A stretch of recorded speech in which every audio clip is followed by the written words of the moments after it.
Class 10th English का exam बहुत पास आ गया है। आज ना मैं तुम्हें कोई नॉर्मल स्ट्रैटेजी बताने नहीं आया हूं। आज मैं तुम्हें इंग्लिश के कुछ ऐसे नोट्स दूंगा, कुछ ऐसे इंपॉर्टेंट क्वेश्चंस दूंगा जिसकी मदद से ये जो इंग्लिश का एग्जाम है ना, ये तुम्हारी लाइफ का सबसे बेहतरीन एग्जाम होने वाला है।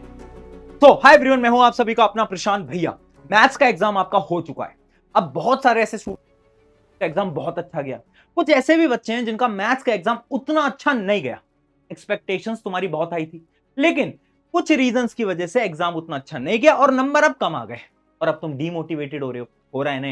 पहली चीज देखो यार, एक बहुत प्यारी लाइन है ना कि कल की चिंता करके कोई फायदा नहीं है। कल क्या हुआ उससे कोई फर्क नहीं पड़ता और ना ही हम उसको बदल सकते हैं। हम लेकिन आज की चिंता कर सकते हैं। अब ये जो मैथ्स का गुस्सा है ना, ये जो तुम्हारे अंदर भरा पड़ा है ना कि यार मैथ्स का एग्जाम अच्छा जाना था बट उतना अच्छा नहीं जा पाया, उस गुस्से को इंग्लिश के पेपर में निकालो। इंग्लिश का पेपर अपने जीवन का सबसे बेहतरीन पेपर देकर आने की जिम्मेदारी अब तुम्हारी है। इंग्लिश फोड़ने की जिम्मेदारी तुम्हारी है। वो जो वादा तुमने खुद से करा है ना, मार्क्स अच्छे लाने का, अरे एक पेपर बिगड़ जाने से मार्क्स पे कोई फर्क नहीं पड़ता। ये जो पेपर है ना, अगर आगे के पेपर तुमने सीरियस होकर दिए तो चीजें बैलेंस में आ जाएंगी। और इसी वजह से आज तुम्हारे प्रशांत भैया तुम्हारे साथ खड़े हैं, ठीक है। इंग्लिश के पेपर की स्ट्रैटेजी, इंपॉर्टेंट क्वेश्चन सब कुछ लेकर आया हूं। थोड़ी वीडियो लंबी होगी, लेकिन मैं गारंटी से बोल रहा हूं ये अगले 15 मिनट तुम्हारी इंग्लिश की प्रिपरेशन को बहुत खतरनाक लेवल पे ले जा सकते हैं। सबसे पहले स्टार्टिंग से स्टार्ट करते हैं। जितने भी तुम्हारे दिमाग में डाउट आ रहे हैं ना, अटेम्प्ट कैसे करना है पेपर, सारे डाउट्स को आज क्लियर कर दूंगा। पहली चीज, इंग्लिश में 4 सेक्शन होते हैं, वैसे होते तो 3 ही है बट बेसिकली 4 सेक्शन है। एक होता है रीडिंग, फिर सेकंड सेक्शन होता है grammar plus writing and third section होता है लिटरेचर। अब आपको भी पता है कि सबसे इंपॉर्टेंट लिटरेचर होता है, बट मैं ना एक एक पॉइंट आउट करता हूं गलतियों को। अगर मैं बात करूं रीडिंग सेक्शन की, तो मैंने यहां पर एक टर्म लिखा है, नंबर कटने वाले हैं। मैं तुम्हें आज बता रहा हूं, अगर तुमने बचे हुए समय के अंदर रीडिंग सेक्शन की प्रैक्टिस नहीं करी तो नंबर कटेंगे। क्यों कटेंगे? क्योंकि पिछले 2 साल से अगर तुम इंग्लिश का पेपर देखोगे तो ये जो रीडिंग सेक्शन है ये टफ आ रहा है। हाँ, आज से 2 साल पहले बहुत इजी आता था, सबके नंबर फुल आ जाते थे, लेकिन अब ना क्वेश्चन टफ आ रहे हैं, पैराग्राफ टफ आ रहे हैं, जिसको पढ़ के समझ के आपको क्वेश्चंस का आंसर देना है। फिर हम इसको अटेम्प्ट कैसे करेंगे वो डिटेल में मैं आपको स्ट्रैटेजी बताने वाला हूं। दूसरी चीज, ग्रामर की बात करूं तो यहां पर मैंने लिखा है मोस्ट स्कोरिंग। अरे भैया, यहां पर ना नंबर मिलते हैं। ये सबसे इजी और सबसे स्कोरिंग सेक्शन है। कैसे तैयारी करनी है इसके बारे में हम बात करेंगे। फिर आता है राइटिंग। राइटिंग में एक लाइन लिखी हुई है, टाइम मैनेजमेंट। राइटिंग प्रैक्टिस करके जानी है और टाइम मैनेज करना सीखना है। कैसे सीखोगे वो भी हम बात करेंगे। लिटरेचर, लिटरेचर में जो एक्सट्रैक्ट बेस्ड क्वेश्चन है वहां पर तुम फंसोगे, और पेपर प्रेजेंटेशन अगर तुमने अच्छे से नहीं करी वहां पर भी तुम फंस सकते हो, नंबर तुम्हारे कट सकते हैं। अब भैया प्रॉब्लम्स तो इतनी सारी हैं, सॉल्यूशन बताओ। एक एक करके स्टार्ट करते हैं। सबसे पहले जो मोस्ट इंपॉर्टेंट सेक्शन है लिटरेचर, उसको उठाते हैं, क्योंकि 40 नंबर का तो भाई यही आने वाला है। तो इसकी स्ट्रैटेजी के ऊपर डिस्कशन करते हैं एक एक करके डिटेल में। अगर मैं लिटरेचर सेक्शन की बात करूं तो सबसे पहले ना आपको हर एक चैप्टर की स्टोरी पता होनी चाहिए। अब भैया कैसे रिवाइज करें? देखो, मैराथन सेशन चल रही है मिशन जीत वाले चैनल पे, मैग्नोलिया मैम ने आपको ऑलरेडी बता दिया होगा, है ना, आप भी देख रहे होगे। अब वहां से पढ़ो, वहां से आपका रिवीजन बहुत बेहतरीन तरीके से हो जाएगा। लेकिन क्या स्टोरी समझना इनफ है? नहीं। यही सबसे बड़ी भूल है। बच्चों को लगता है कि अरे हमने स्टोरी समझ ली, हमने सारी चीज समझ ली, अब हो गया काम खत्म। नहीं, क्वेश्चन प्रैक्टिस करना बहुत इंपॉर्टेंट है। अब भैया ये प्रैक्टिस कैसे करेंगे क्वेश्चन, एंड स्पेशली ये जो एक्सट्रैक्ट बेस्ड क्वेश्चन है ना, ये कहां से हम प्रैक्टिस करें? यार, तुम्हारे प्रशांत भैया तुम्हारे साथ खड़े हैं, मैं बोल रहा हूं, ये तेरी क्लास 10वीं जब तक खत्म नहीं हो जाएगी ना, तब तक ये तेरा हाथ है ना, ये पकड़ के रखूंगा यार। तेरी मदद करता रहूंगा, सिर्फ साइंस में नहीं, हर एक सब्जेक्ट में। तो तुम्हारे लिए मैंने ना नोट्स बनवाए हैं, और बहुत शानदार नोट्स हैं। चाहे तुम कोर्स ए वाले बच्चे हो या तुम कोर्स बी वाले बच्चे हो, सारी बुक्स के नोट्स बनवाए। मैं आपको नोट्स ना थोड़ी डिटेल में दिखाना भी चाहता हूं आज, क्योंकि मैं उस सारे नोट्स को लेकर आया हूं। जैसे कि अगर मैं बात करता हूं फुटप्रिंट्स विदाउट फीट की, तो इसके जितने भी चैप्टर्स हैं ना, इसके सारे चैप्टर्स के हमने नोट्स बनाए। अब उन नोट्स में है क्या, हमने क्या करा है ना, हमने थोड़ी समरी लिख दी है ना, तो वो समरी तुम पहले पढ़ सकते हो, वरना तुम वन शॉट वीडियोस, मैराथन से भी समरीज को पढ़ सकते हो। लेकिन उससे इंपॉर्टेंट क्या है, हमने हर चैप्टर के, ये देखो, एक्सट्रैक्ट बेस्ड क्वेश्चन, ये एक्सट्रैक्ट बेस्ड क्वेश्चन हमने इसके अंदर डाल दिए, ताकि ना इन क्वेश्चंस में तुम फंसो ना, ये तुम्हारी प्रैक्टिस हो जाए। तो जितने भी एक्सट्रैक्ट बेस्ड क्वेश्चन हमने चैप्टर वाइज डाले हैं ना, वो सब के सब तुम प्रैक्टिस कर लेना। उसके बाद हमने क्या करा है, सिर्फ इतना ही नहीं है, हमने टॉप 10 पीवाईक्यूज, जो प्रीवियस ईयर क्वेश्चन है, जो बेस्ट बेस्ट थे, जो कि रिपीट कर रहे हैं, वो सारे प्रीवियस ईयर क्वेश्चन तक डाल दिए यहां पर। तो आप वो भी सारे के सारे देख सकते हो। ठीक है, इतनी सारी चीजें आपके लिए बना दी हैं। उसके अलावा लास्ट में फोकस एरिया फॉर एग्जाम, यानी जो इंपॉर्टेंट टॉपिक्स हैं वो भी लास्ट में आपको यहां पर मिल जाएंगे। ये हर चैप्टर के लिए करा है, चाहे आपकी कोई भी किताब है, चाहे आप कोर्स ए के बच्चे हो, ए वाले बच्चों पे उतना फोकस नहीं करते यूट्यूब पे, बट उनके लिए भी हमने बनवाया, दिखा भी देता हूं मैं तुम्हें। और ए वालों के नोट्स में ना बड़ी इंटरेस्टिंग चीज भी हमने डाली है, जैसे कि मैं आपको दिखाता हूं। ये तो अपनी पोएम होगी, तो आप देख सकते हो सारी की सारी पोएम्स का भी अगर आप देखोगे तो जैसे स्टैंजा है, एक पोएम का स्टैंजा है, उस स्टैंजा का एक्सप्लेनेशन यहां पर पूरा डिटेल में लिखा है। इसके भी सारे इंपॉर्टेंट क्वेश्चंस आपको यहां पर देखने को मिल जाएंगे, एक्सट्रैक्ट बेस्ड क्वेश्चन। ये देखो एक्सट्रैक्ट बेस्ड क्वेश्चन भी आपको यहां पर देखने को मिल जाएंगे। ये चीज भी तुम्हारे लिए बना रखी है।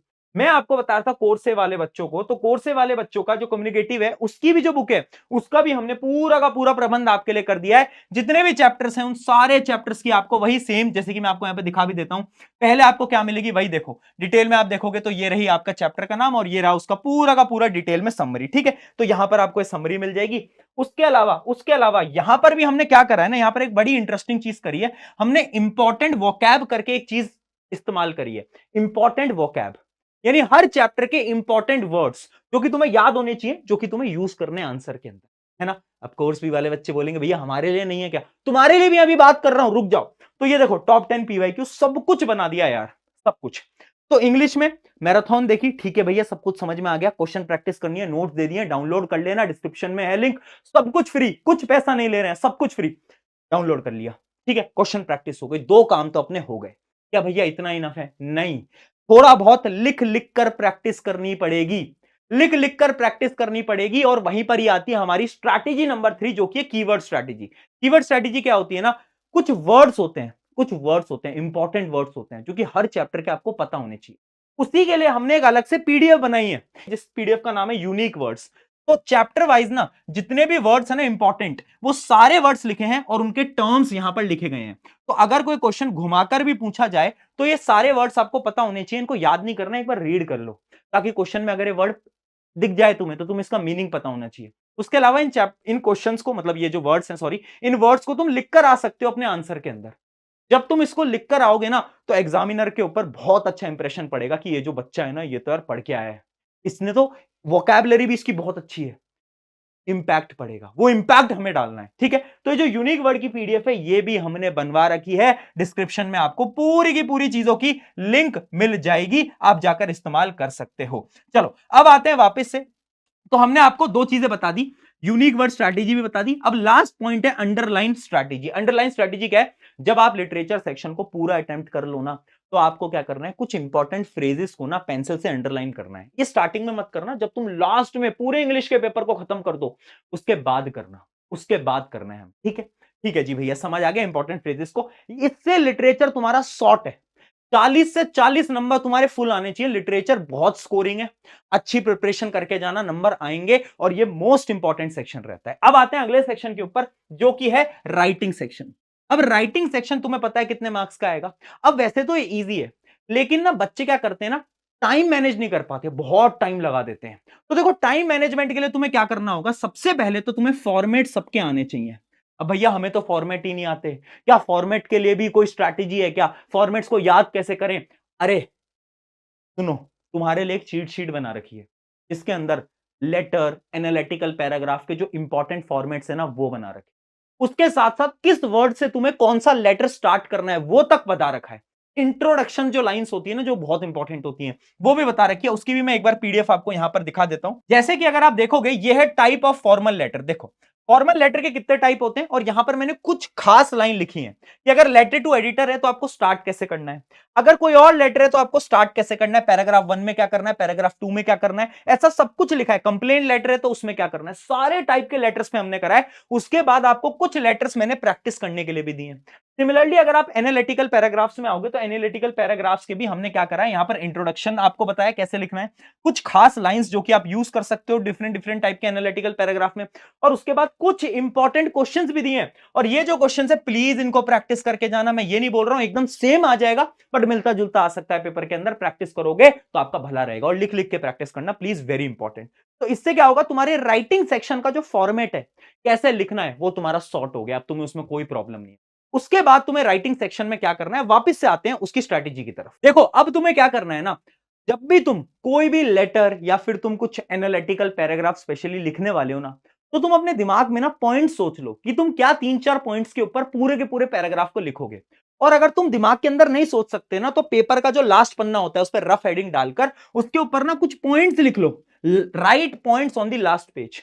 उसमें कुछ पॉइंट्स लिख लो शॉर्ट में, जो कि तुम्हें पता है कि तुम्हें एनालिटिकल पैराग्राफ के अंदर पूरी चीजें लिखनी है। वो बहुत इंपॉर्टेंट है। उससे क्या होगा कि आपको बार बार सोचना नहीं पड़ेगा, और वो जो तुम काटते रहते हो ना बार बार कि आंसर को वापस से काटा फिर लिखा, उसमें आपकी वो वाली प्रॉब्लम नहीं आने वाली। ठीक है, अगली strategy, check for spelling mistakes. मैं फिर बोल रहा हूं, इंग्लिश के अंदर अगर तुमने स्पेलिंग मिस्टेक करी तो टीचर्स नंबर काट सकते हैं, बिल्कुल काट सकते हैं, सब नहीं काटते बट कट सकते हैं नंबर। तो इसलिए ना जब पेपर खत्म हो जाए, लास्ट का जो 10 मिनट है उसमें स्पेलिंग मिस्टेक एक बार चेक करना, सारी लाइनों को वापस पढ़ना। भैया वो टाइम कहां से निकालेंगे उसके बारे में हम बिल्कुल अभी बात करेंगे।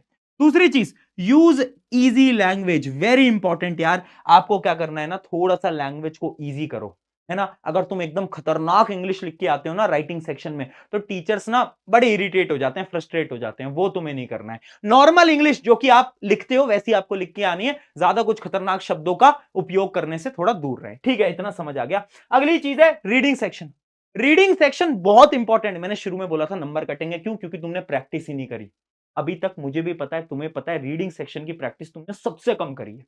अब तुम्हें अब जितना भी टाइम है उसमें प्रैक्टिस करनी पड़ेगी। कैसे प्रैक्टिस करोगे? Timer method. टाइमर मेथड क्या होता है? एक टाइमर लगाओ 15 मिनट का। एक रीडिंग सेक्शन जो कि एक पूरा आपका होता है 10 नंबर का क्वेश्चन, वो 15 से 20 मिनट के अंदर आपका पूरा खत्म होना चाहिए। मैं तो बोल रहा हूं 15 मिनट, बट अगर आपने ज्यादा प्रैक्टिस नहीं करी, अगर तुम 20 मिनट के टाइमर के अंदर भी एक क्वेश्चन सॉल्व कर रहे हो तो बहुत अच्छी चीज है। तो सैंपल पेपर उठाया, 20 मिनट का टाइमर लगाया और एक पूरे के पूरे क्वेश्चन को सॉल्व करा और फिर उसको चेक करना। ऐसे आप डेली करो, 2-3 क्वेश्चन, जितना भी टाइम बच रहा है ना अभी एग्जाम में, डेली भी अगर कर लोगे तो भी काम चल जाएगा। ठीक है। और एक स्ट्रैटेजी मैं आपको बताना चाहता हूं, ये मेरी पर्सनल स्ट्रैटेजी है कि जब भी आप ये जो रीडिंग सेक्शन के क्वेश्चन को सॉल्व कर रहे हो ना, तो पहले ना पूरे के पूरे जो आपका पैराग्राफ है उसको रीड करो, फिर क्वेश्चंस की तरफ बढ़ो। बहुत सारे लोग बोलते हैं कि पहले ऐसे करते हैं कि पहले ना हम क्वेश्चंस को रीड करते हैं एंड देन हम जाकर वापस से पैराग्राफ को रीड करते हैं। अब ऐसा मेरा मानना है कि आज से 2-3 साल पहले स्ट्रैटेजी काम करती थी, क्योंकि उस समय पे जो रीडिंग सेक्शन आता था बड़ा इजी आता था, इजी लैंग्वेज में आता था। अब ना बहुत टफ लैंग्वेज में आता है, तो समझ में नहीं आएगा आपको। आपको एक बार थ्योरली रीड करना पड़ेगा, समझना पड़ेगा कि आखिर हो क्या रहा है इसमें, उसकी मीनिंग समझनी पड़ेगी, फिर उसके बाद आप क्वेश्चन पे बढ़ोगे तो नंबर आपके अच्छे जाएंगे। बट फिर भी आप जैसे इसको अटेम्प्ट करते आ रहे थे वो आप वैसे अटेम्प्ट करिए। ये मेरी पर्सनल स्ट्रैटेजी है, ये मैं आपको टिप देना चाहता था। ठीक है, इतना समझ आ गया। भैया ग्रामर पे आओ। ग्रामर की कोई स्ट्रैटेजी नहीं है, सबसे इजीएस्ट सेक्शन है, 10 नंबर का आता है, फ्री के नंबर होते हैं, एक नंबर नहीं कटना चाहिए तुम्हारा। कैसे करना है? ट्रिक वीडियोस देख लेना, मैग्नोलिया मैम आपको ट्रिक वीडियोस दिखाई देंगी, मैराथन में करवाई देंगी, बस उतना करके जाना, कुछ सवाल लगा लेना, मतलब 20-30-40 सवाल लगा लेना, काम खत्म, 10 नंबर आपके गारंटेड यहां पर आ जाएंगे, ज्यादा कोई मेहनत नहीं करनी। ठीक है, इसमें बहुत फ्री के नंबर होते हैं, नंबर प्लीज इसमें मत कटवा के आना, थोड़ी प्रैक्टिस ज्यादा कर लेना, बट नंबर इसमें सबके फुल आने चाहिए। ठीक है, इतना समझ में आ गया। चारों सेक्शन की हमें स्ट्रैटेजीज पता चल गई हैं। अब आते हैं टाइम मैनेजमेंट के ऊपर कि भैया आप हमें यह बताओ कि हम आखिर अटेम्प्ट कैसे करें, कौन से ऑर्डर में अटेम्प्ट करें, पहले कौन से सेक्शन को अटेम्प्ट करें, है ना। तो यही तुम बोलते हो ना टाइम मैनेजमेंट कैसे करना है। तो देखो मैं एक पर्सनल स्ट्रैटेजी बताऊं, सबसे पहले इजी पोर्शन उठाओ और फिर आगे बढ़ते जाओ हार्ड पोर्शन पे। अब देखो यार, तुमने सैंपल पेपर अटेम्प्ट करे अभी तक? करे होंगे ना। तुम जैसे सैंपल पेपर में अटेम्प्ट करते आ रहे थे ना, पेपर को भी वैसे ही अटेम्प्ट करना। अगर तुम पहले रीडिंग पे आते थे, फिर सेक्शन बी, फिर सेक्शन सी, जैसे तुम करते आ रहे थे वैसे ही करना। अब अचानक से चेंज मत करो आखिरी के टाइम पे। लेकिन अगर तुम वो बच्चे हो जिसने ज्यादा सैंपल पेपर लगाए ही नहीं, जिसको पता ही नहीं कि भैया अटेम्प्ट कैसे करना है, तो तुम मेरी स्ट्रैटेजी फॉलो कर लो। इजीएस्ट सेक्शन कौन सा होता है? देखो यार, पूरे साल भर ना हमने पढ़ा क्या है? हमने पढ़ा है लिटरेचर, लिटरेचर ही पढ़ा है, तो वो हमारे लिए इजीएस्ट है, उसके क्वेश्चंस आपको मोस्टली आते ही होंगे। तो मैं सबसे पहले क्या करता, मैं सबसे पहले जो लिटरेचर वाला होता था उस पूरे सेक्शन को निपटाता। कितने समय में निपटाता? अराउंड 1 घंटे 10 मिनट में 1 घंटे 10 मिनट में। फिर मैं क्या करता, फिर मैं रीडिंग सेक्शन पे जाता, क्योंकि अगर तुम रीडिंग को लास्ट में करोगे ना, एक तो ना लास्ट में थोड़ी हड़बड़ाहट होती है, और रीडिंग वाले सेक्शन में ना थोड़ा सा तुम्हारे दिमाग को पीस चाहिए होता है, शांति से तुम पढ़ पाओ और फिर तुम आंसर्स को ढूंढ पाओ। इस वजह से मैं बोल रहा हूं लास्ट में रीडिंग को अगर तुम अटेम्प्ट ना करो तो तुम्हारा भला हो जाएगा। इसलिए तुम क्या करो, सेकंड टाइम पे रीडिंग को अटेम्प्ट करो। 40 मिनट तुम ले सकते हो, दो क्वेश्चन होते हैं, 20-20 मिनट दोनों के, 40 मिनट आपके लिए मोर देन सफिशिएंट है। फिर आप क्या करोगे, फिर आप आना राइटिंग पे। राइटिंग पे आप अराउंड अराउंड कितने 50 मिनट ले सकते हो, दो ही आपको अटेम्प्ट करने हैं, तो आप राइटिंग में 50 मिनट यहां पर ले सकते हो। एंड देन ग्रामर पे अगर मैं आता हूं तो ग्रामर 10 से 15 मिनट के अंदर आपकी ग्रामर पूरी की पूरी सॉल्व हो जाती है। आपको पता है, मुझे पता है, उसमें ज्यादा टाइम नहीं लगता। अगर आप सबको कैलकुलेट करोगे तो 3 घंटे में से फिर भी तुम्हारे 10 मिनट बच गए। तो 10 मिनट में भैया क्या करेंगे, अरे 10 मिनट में ना चीटिंग नहीं करनी, 10 मिनट में अपने पेपर को वापस से रीड करना है, एक एक लाइन पढ़नी है वापस से, और ये करना प्लीज, और इंपॉर्टेंट लाइंस पे अंडरलाइन कर देना लिटरेचर वाले सेक्शन में, जिससे कि अच्छी प्रेजेंटेशन हो जाए, राइट। तो ये रही आपकी टाइम मैनेजमेंट की पूरी स्ट्रैटेजी। आई होप इससे आपको क्या हुई होगी, मदद हुई होगी। अब मैं कुछ फाइनल टिप आपको बताने वाला हूं, लेकिन उससे पहले जो शुरू के 10-15 मिनट मिलते हैं ना, उस टाइम पे तुम्हें क्या करना है, देखो सबकी अलग अलग अप्रोच होती है। मैं क्या बोल रहा हूं कि वो जो और वाले क्वेश्चन होते हैं ना, और वाले की ये वाला अटेम्प्ट करूंगा, ये वाला, उनको एक बार रीड कर लो और अपने क्वेश्चन को सेलेक्ट कर लो कि हाँ मुझे यही वाला अटेम्प्ट करना है, मुझे वो वाला अटेम्प्ट ही नहीं करना, ताकि जब आप उस क्वेश्चन पे आओ तो आपको पता हो कि आपको कौन सा अटेम्प्ट करना है। वो बहुत इंपॉर्टेंट है ना। बाकी कुछ बच्चे ये भी करते हैं कि जो बच्चे पहले रीडिंग सेक्शन को अटेम्प्ट करते हैं, तो जो रीडिंग का पैराग्राफ होता है उसको वो पूरी तरीके से रीड कर लेते हैं। तो आपके ऊपर डिपेंड करता है, जैसे आप अटेम्प्ट कर रहे हो उस अकॉर्डिंग आप स्ट्रैटेजी को फॉलो कर सकते हो, ठीक है। अब इंपॉर्टेंट टिप्स ध्यान से सुनना। पहली चीज, रीड क्वेश्चन केयरफुली, सारे सवालों को ध्यान से पढ़ना, स्पेशली जो रीडिंग पोर्शन है उसमें ना थोड़ी सी टफ इंग्लिश होगी, डरना नहीं है, घबराना नहीं है, अभी बता रहा हूं, हाँ इंग्लिश टफ होगी लेकिन डरना नहीं है। अगर एक दो बार रीड करोगे समझ आ जाएगा क्वेश्चन, बिल्कुल नहीं घबराओगे। दूसरी चीज, stick to the word limit, please word limit तक स्टिक रहा करो। लिटरेचर में अगर 100 या 120 वर्ड्स लिखे हैं ना, तो इसका मतलब होता है एक पेज। अगर तुम दो दो तीन तीन पेज भर रहे हो ना भाई, तो फिर टीचर नहीं पढ़ने वाला उस आंसर को, समझ रहे हो ना बात को। दूसरी चीज, अंडरलाइन इंपॉर्टेंट फ्रेजेस, मैंने आपको बता चुका हूं, इंपॉर्टेंट जो लाइंस होती हैं उनको अंडरलाइन कर देंगे।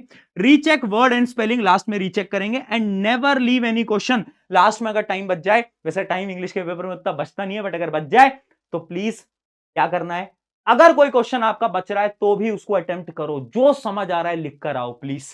फॉर्मेट के भी नंबर होते हैं इंग्लिश के अंदर, तो कुछ भी छोड़ के नहीं आना है हमें, है ना। तो जाओ इंग्लिश का पेपर देकर आओ, और एक चीज याद रखना, इंग्लिश का पेपर जैसे ही तुम्हारा खत्म होता है, प्रशांत भैया ना तेरे साथ खड़े हैं। 21 तारीख शाम को, 22 तारीख शाम को, 23 तारीख शाम को, 24 तारीख शाम को, और 25 फरवरी सुबह 4 बजे साइंस का गेम ओवर। मुझे बाकी चीजें बोलने की जरूरत नहीं है, आप अपने सीनियर से पूछ लेना, ठीक है। मुझे बाकी चीजें बोलने की जरूरत नहीं है, ठीक है। Trust me, trust on me, है ना। अभी भी ट्रस्ट रखो, लेकिन साइंस के पेपर में ट्रस्ट ऑन प्रशांत भैया, सिंपल, इससे ऊपर मैं कुछ नहीं बोलूंगा, ठीक है, इससे ऊपर मैं कुछ नहीं। अब जाओ इंग्लिश की तैयारी करो, एग्जाम बेहतरीन देकर आओ, और ये जो कमेंट बॉक्स है ना, इसमें लिख देना इंग्लिश फोड़ेंगे, इंग्लिश फोड़ेंगे। और याद रखना, this exam will be best exam of your life. Take care.